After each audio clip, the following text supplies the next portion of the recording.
Welcome to our video detailing the stages of change as the client goes through the process of executive function coaching. Our coaching process follows this general pattern: contemplation, collaboration, rehearsal, remoralization, and growth. People usually follow this sequence, but they also move back and forth between these stages as they work with the coach and encounter new challenges. Let's take a closer look at each stage. Contemplation speaks to the awareness of an urgency for change, as well as the need for help in doing so. Contemplation often comes as a result of a life change, for example, the transition into college or into a new job.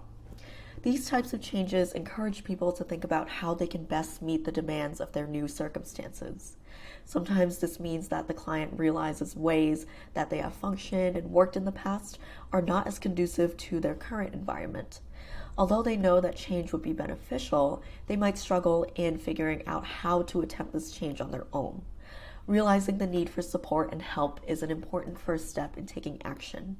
Help can come in many forms, which leads to the next stage of collaboration.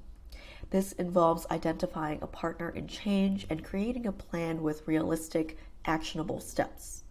We've discovered that this is the fastest way to learn and sustain new habits and patterns, being in collaboration with another person. There are different names for this collaborative relationship. You could have a mentor, a teacher, trainer, tutor, or coach. And each role comes with its own nuances, but the point is that there is a reliable partner in change who can offer experience, guidance, and support. Having a strong and trusting relationship is key for the next stage of rehearsal.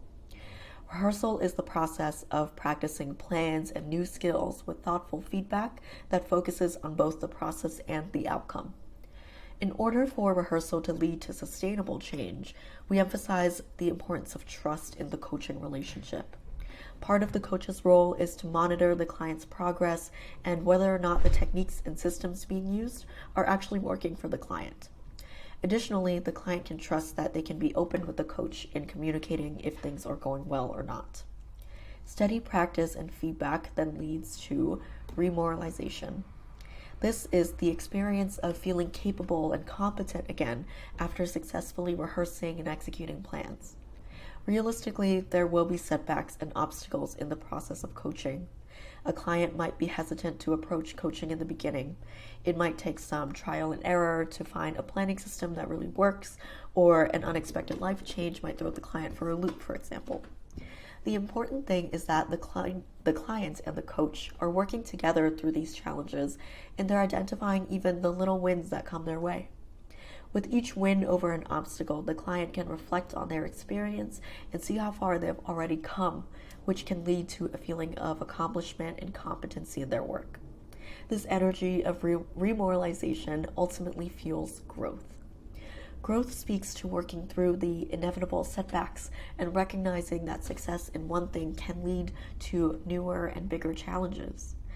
As the client expands their skills and identifies further areas of growth, the process of collaboration, rehearsal, and remoralization can begin again.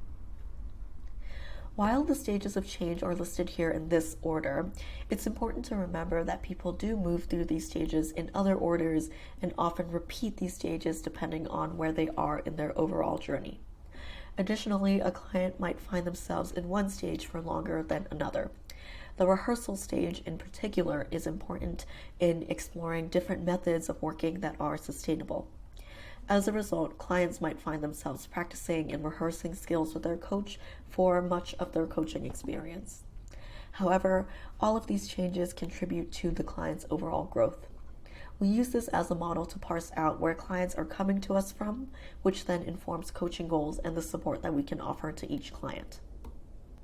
To learn more about our coaching process, check out our other videos on the foundations of executive function and coaching. Our website also has more resources as well as information on upcoming events and programs.